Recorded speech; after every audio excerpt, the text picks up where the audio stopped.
चौधरी चरण सिंह जी को भारत रत्न मिलना किसानों के लिए दिवाली। सतीश पुनिया। जयपुर किसानों के मसीहा पूर्व प्रधानमंत्री चौधरी चरण सिंह जी को देश का सर्वोच्च सम्मान भारत रत्न मिलने पर भाजपा के पूर्व प्रदेशाध्यक्ष सतीश पुनिया ने बेमिसाल बताया है। प्रेस कॉन्फ्रेंस को संबोधित करते हुए पुनिया ने कहा कि आज का दिन किसानों के लिए दिवाली जैसा है, क्योंकि किसानों के मसीहा चौधरी चरण सिंह को ये सर्वोच्च सम्मान मिला है। उन्होंने कहा कि इससे देश के किसानों में स्वाभिमान बढ़ेगा और भरोसा पैदा होगा कि देश के प्रधानमंत्री नरेंद्र मोदी देश को आर्थिक, राजनीतिक, सामरिक दृष्टि से उन्नति के पथ पर ले जा रहे हैं। पुनिया ने कहा कि पूर्व प्रधानमंत्री अटल बिहारी वाजपेयी की पहल पर वैज्ञानिक व पूर्व राष्ट्रपति डॉक्टर APJ अब्दुल कलाम को भारत रत्न से सम्मानित किया गया।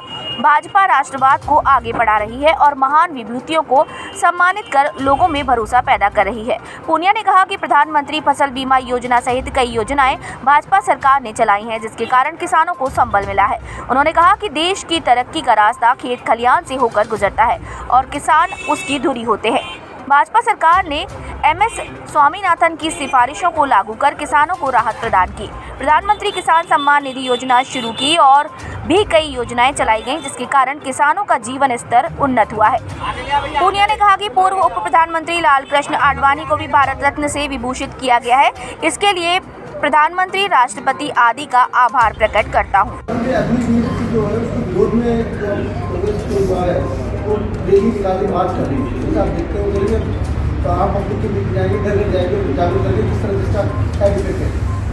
देखिए, मुझे लगता है कि कांग्रेस नीति से, विचार से, व्यवहार से देश ने उनको नकार दिया।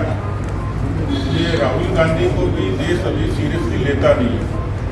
क्यों नहीं लेता है, उसका प्रश्न देश की जनता मेरे ख्याल से इसका जवाब बेहतर तरीके से जानती है। और ये स्थिति कांग्रेस ने, राहुल गांधी जी ने खुद ने पैदा की है। इसलिए मुझे लगता नहीं है कि उनका अब जो भी जितना भी मूव है तो सियासी और सियासत में भी दिमाग का इस्तेमाल कम होता है।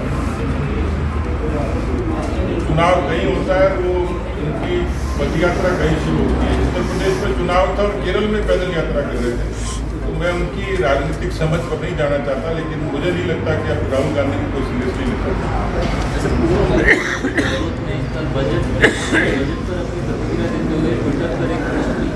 प्रधानमंत्री मोदी ने चोरी का आरोप लगाया है और कहा है कि गारंटी जो मोदी की जो फेल हो गई और ये गारंटी वर्ड जो है उन्होंने कांग्रेस के कैसे की। देखिए, मेरे ख्याल से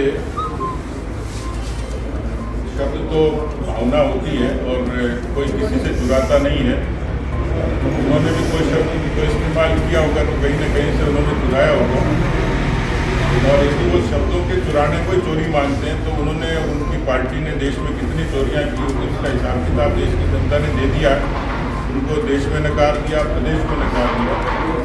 इसलिए अशोक जी का कल के अंतरिम बजट पर जो भाषण है, उनकी जो ट्वीट था या उनका जो लेखन था, वो वहीं तक सीमित है। ये सत्य है कि न अशोक गहलोत जी, न कांग्रेस पार्टी किसी चीज़ की गारंटी दे पाए, न जन सुरक्षा की दे पाए, न रोजगार की दे पाए, न आर्थिक तरक्की की दे पाए। और इसलिए वो जो भी बोलते हैं, मुझे वो जुमले से ज़्यादा कहीं लगता नहीं है। उनका युग धर्म है कि वो पूरे 5 साल ट्विटर पे खेलेंगे, अखबार में बयान छपेंगे, इतना तक उनकी पार्टी सीमित है, वो सीमित है।